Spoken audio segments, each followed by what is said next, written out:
Hello friends! Summer is on its way, and I'm sure that warmth and sunshine will bring us all a lot of joy, new ideas and opportunities. And now, let's see what is new in power semiconductors industry. BYD announced that the board of directors passed a resolution that the company intends to spin off its subsidiary, BYD Semiconductor, and to list it on the Shenzhen Stock Exchange Growth Enterprise Market. After the spin-off is completed, BYD will still maintain control of BYD Semiconductor, and BYD Semiconductor will remain a subsidiary within the scope of BYD's consolidated statements. BYD Semiconductor will focus on automotive-grade semiconductors and simultaneously promote the development of semiconductor business in the auto industry, home appliances, new energy, consumer electronics and other sectors. It is committed to become an integrated new semiconductor supplier. BYD Semiconductor mainly manufactures IGBT-related chips. The chip manufacturing process is 45 nanometer, and the chip manufacturing process is self-reliant and self-controlled independently. In 2020, BYD's IGBT chip wafer production capacity has reached 50,000 pieces per month, and it is expected to reach 100,000 pieces per month in 2021, and it can supply 1.2 million new energy vehicles a year. Toshiba Electronic Devices and Storage Corporation has developed package technology for silicon carbide power modules that doubles their reliability and reduces their footprint by 20%. Silicon carbide realizes higher voltages and lower losses than silicon, and it is widely seen as the next-generation material for power devices.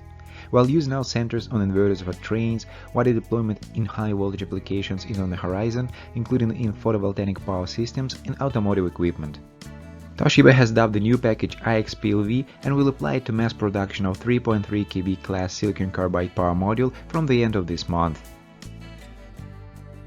Designed to fit high-power applications, the SEMIKUBE MLI follows the same rigorous Semicron qualification and certifications. The platform maximizes performance and power density thanks to Generation 7 IGBT. Additional features such as switch and pattern control offer safe operation.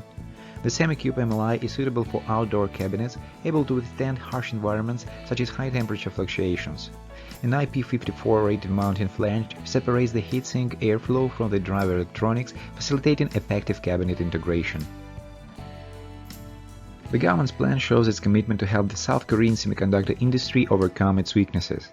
Amid concerted efforts by the US, China and other countries to build their own semiconductor industries, the South Korean government announced its K-Semiconductor Belt strategy. The extensive support measures encompass the area of taxation, finance, infrastructure and human resources, including the establishment of a K-Semiconductor Belt as the world's largest and most advanced supply chain, along with major expansions in tax deductions for semiconductor industry research and development and facility investments. Vows Electronics announced a new eBook in collaboration with ROHM Semiconductor, highlighting technologies that lie at the heart of the next generation of automotive solutions.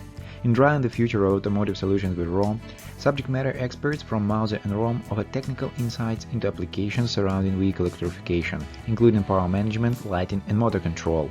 Drawing the Future of Automotive Solutions with ROHM offers practical insights into the automotive industry's evolving technologies, connecting emerging challenges to the solutions needed to address them. The 15th International Seminar on Power Semiconductors will provide a forum for technical discussion in the area of power semiconductor devices and their applications.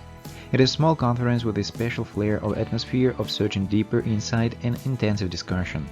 A roundtable discussion oriented on topic problems of research and education in the field of power semiconductors will be organized in the framework of the seminar. The seminar will take place in Prague, Czech Republic on August 25-27. And this is it for today. Thanks everyone for staying with me. As usual, see you next week. Meanwhile, go to Marketing Psycho website for more information or join me in social media. Keep in touch.